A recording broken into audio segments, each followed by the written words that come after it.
When trying to reverse chronic illnesses with food as one of the key components, think of food as therapy, right? Your food choices should be more so about therapy as opposed to fueling your body. Now, food should always be a source of fuel, right, to some degree or another, but there has to be an emphasis on therapy. So, what would classify a food as therapy? Well, it would be a food that is rich in antioxidants, right? The most common one we know is vitamin C, for example, right?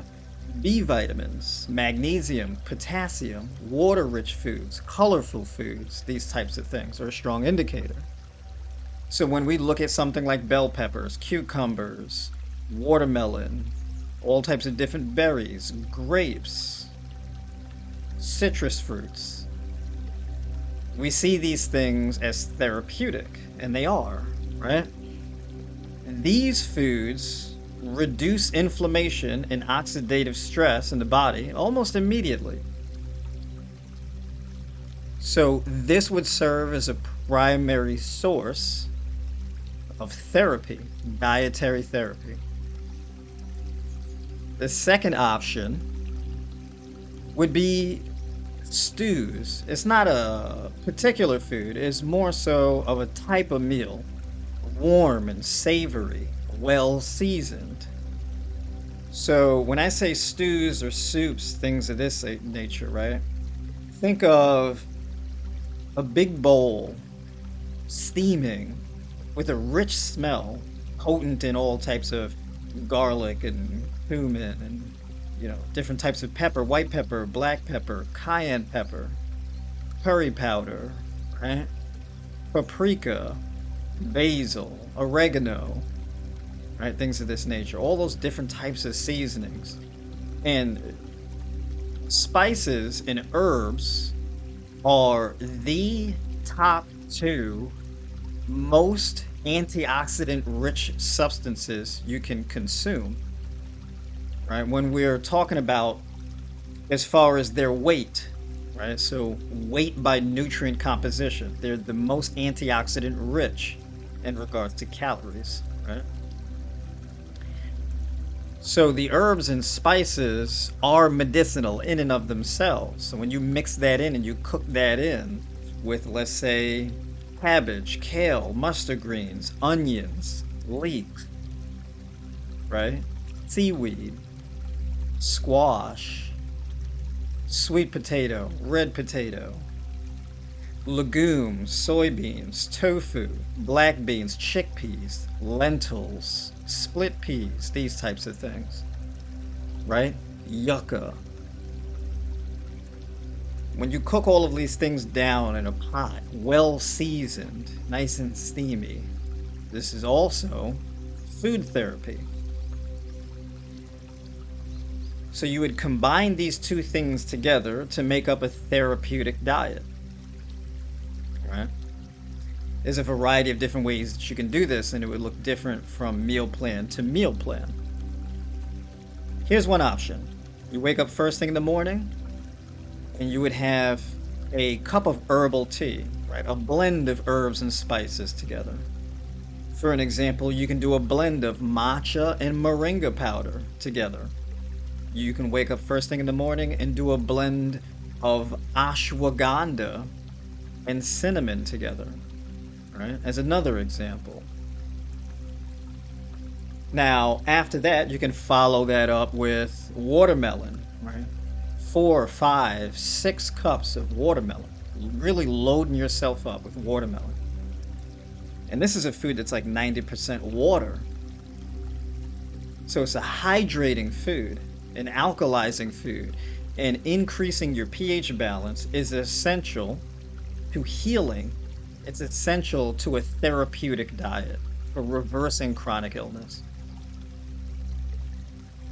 Now, we're talking about high blood pressure, diabetes, hypothyroidism, hyperthyroidism, kidney disease, right? Any type of cardiovascular disease, anxiety and depression.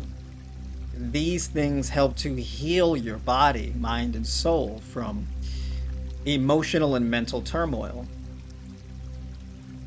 This helps with PCOS, Hashimoto's, fibroids, you name it, right? Leaky gut syndrome.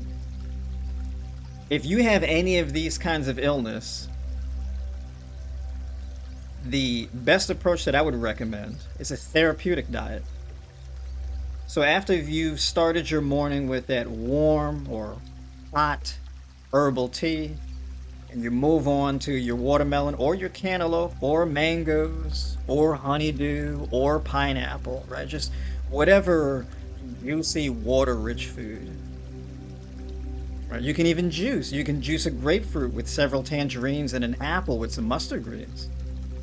You can do celery, cucumber, and apple juice. You can do beets, carrot, and cucumber with apple as well in a juice. As you can see, I'm a big fan of apples, putting them in the juice, right? And that is also great to do.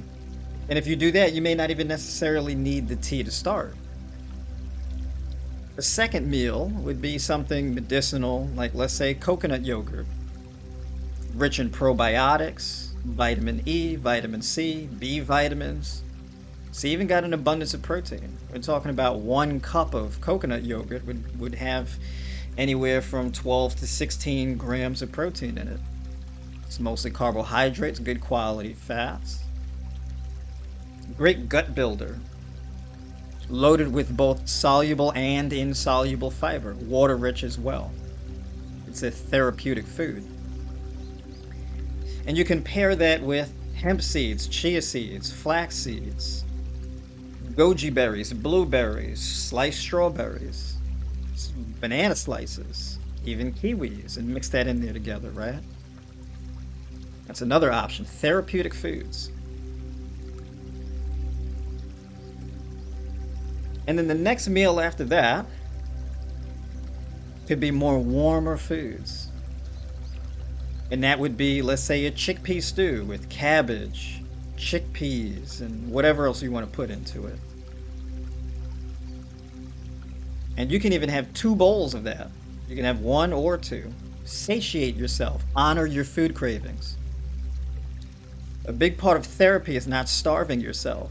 Chances are, if you've been dealing with chronic illnesses and trying to lose weight, well, it's very difficult to lose weight if you're under eating and stressing your body out, because a big thing that's causing you to retain the body weight that you're trying to get rid of is the chronic stress. You got to eat your way out in a therapeutic fashion. So honoring your food cravings, giving your body what it craves, but doing it in a controlled and intelligent and therapeutic way. This approach may not even necessarily warrant calculating macros and things like that. Carbs, fats, and proteins. That stuff is good and it's important, and I do that for a lot of people. But it really depends on the person in a case-by-case basis. But it's not always essential.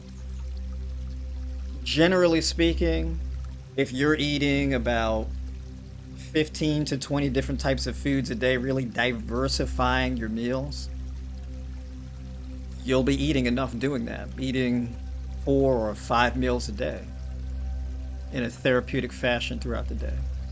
And then ending your days with some type of herbal tea with a mixture of herbs and spices. So for example, something that is also very medicinal is ginger. Mixing ginger and turmeric. Chai tea with ginger, right? Ashwagandha tea before bed. Burdock tea before bed. And things like that will further improve insulin sensitivity, reduce blood pressure, optimize thyroid function, increase serotonin levels, more melatonin that will allow you to sleep at night. All those kinds of benefits. And this is just some of the basics for therapeutic eating in order to reverse chronic illnesses.